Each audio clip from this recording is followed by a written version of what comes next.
Is this thing on? Hello, hello, hello. Camera, look at the screen. Camera, screen, camera, screen, camera. Hello everyone, I'm Chris Kidder. Thanks for tuning back in. Today we are talking about how do you start as a stand-up comedian. You've never touched a microphone before. You've never been on stage before. Where do we start?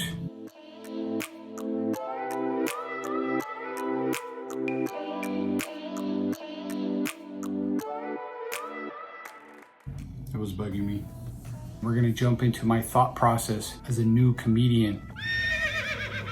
Where do you begin? Do you start with classes? Do you just take that leap and jump up on stage and just start talking? Where do we begin?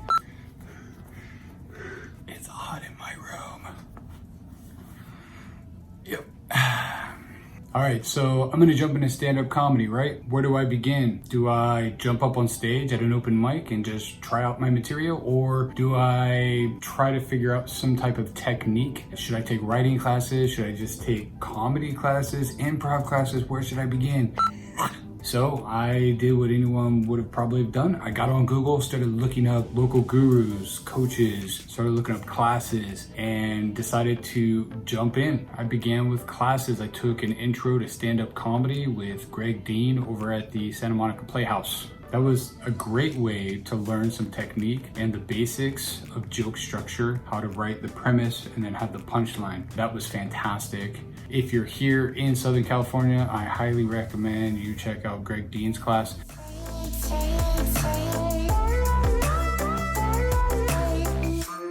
I've also looked into Jerry Corley's classes. He does a lot of writing classes and stand-up classes. I haven't taken a class with him yet, but he is in Burbank, California. And initially when I started looking up these coaches, I looked up several others. Greg Dean was the first one to respond back, very professional and very quick response to my inquiries, both phone and email. So that made me want to jump on board with his team first and foremost. Then the other people just never reached out to me, including Jerry Corley. Maybe they're just very busy, but I never heard back from them.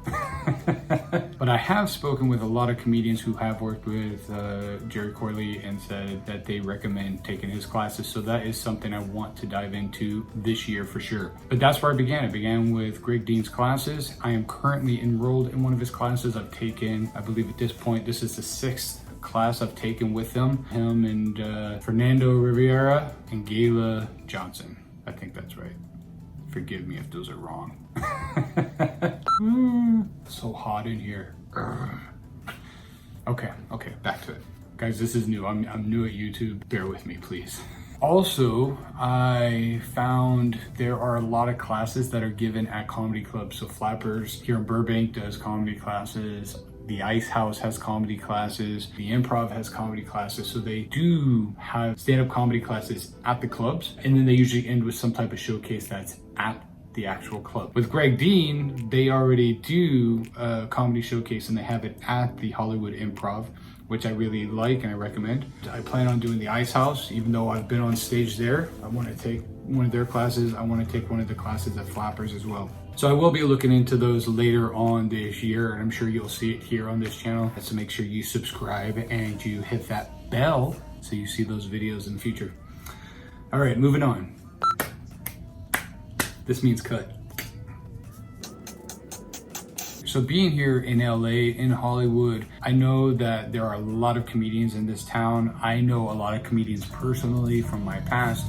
So one of the first things I decided to do when I decided, you know what, I want to jump into stand-up is to reach out to everyone and find out, is there people doing comedy on the side? Is the people that I've known in the past still doing stand-up? Let me reach out to them first and see if they have any recommendations for me. There were several people who got back to me after reaching out to them, and they told me the best thing you could do is just jump in the deep end and just go for it. You're not gonna lose anything by trying your hardest and just going out there and giving it a try. If anything, if it's not for you, you might lose a couple of evenings going out to open mics and just giving it a go. But then a lot of these guys also gave me some recommendations on what I should expect going to open mics and not expecting laughter. That is a very normal thing because the room's full of comedians. There's not a real good audience at open mics. It's just a place for you to practice with a little bit of pressure of having other eyes looking at you and also having the lights hitting you in your face. It's hard to replicate that atmosphere in your home, which might be a little bit of a safer place for you to practice. But anyways, these guys started recommending things like that, like make sure you go out and do open mics and not expect much return in laughter. And then also just, you know, as soon as you get an opportunity to book a show, make sure you book that show. Sweat break. Au revoir, Pee-wee. If you've ever seen that movie, whatever. Oh yeah. So these guys just had some real good feedback on what I should expect. And I highly recommend, if you're gonna jump into the world of stand-up comedy, reach out to everyone you know, because honestly, you might know people who are teachers and you have no idea that on the side, they are going out to comedy clubs and trying stand-up comedy. It's one of those things where I've met so many people in different industries out at these comedy clubs who are giving it a go. I have met teachers who are doing stand-up comedy. I've met engineers who are doing stand-up comedy. I've met 2 lawyers who do stand-up comedy. I've met a doctor who does stand-up comedy. So these people are all doing it on the side. So you might know several comedians and you don't even know they're comedians. Reach out to your circle and find out who's trying it, who's tried it before in the past. Get as much information as possible. That's what I did. And it wasn't so I could try to talk myself out of it. It was just so I could have a little bit more info before I went and hit the pavement. So those are 3 things, right? We're going to make sure that we look for stand-up comedy classes. We're going to reach out to as many people as possible and see if there are any comedians out there we can talk to.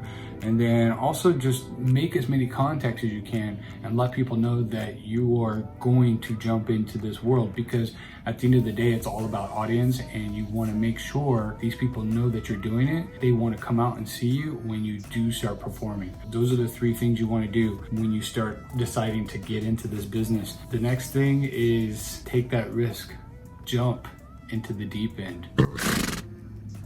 It's scary. Where there's risk, there is reward. Like starting this YouTube channel. Oh my God.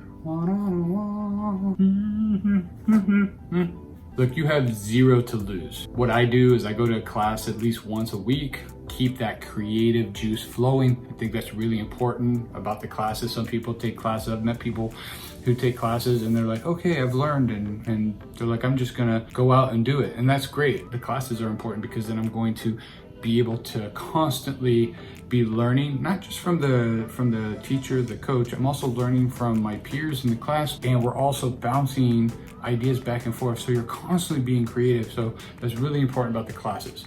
One thing I've learned so far, being a newbie, is that everyone seems to run around in circles in a pack. I have a group of guys I like to run around with, and gals, called the freaking fucks. I love going out and seeing them, supporting them. They return the favor all the time. A lot of them come out and see me all the time. We go out and do open mics together. We go out and do shows together. We go to each other's shows and watch them. One of the first guys I'm gonna have on the show is Dan Green, who I had the pleasure of seeing this last week. He got on the show at Flappers. It was fun to go see him. He's come a long way. He's been in the scene for only several months here in LA. He's originally from Australia, but he came to us through Houston, Texas. He's improving very, very quickly. He also works at the front door at the Laugh Factory. He's just a fun person, and I'm really excited to be meeting with him soon. Just doing a quick little interview about where he's come from and where he plans on going. He's gonna go far, I'm sure of it. So make sure you stay tuned and you check that out. All right, what do you think? How do you start a new chapter?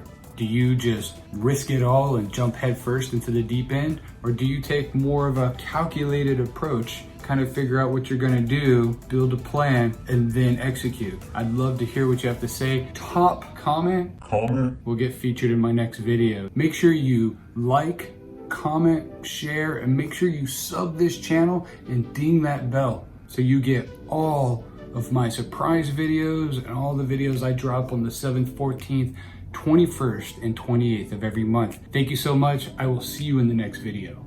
I am so used to doing TikTok videos. videos that are only 15 seconds long. Right, Bertha?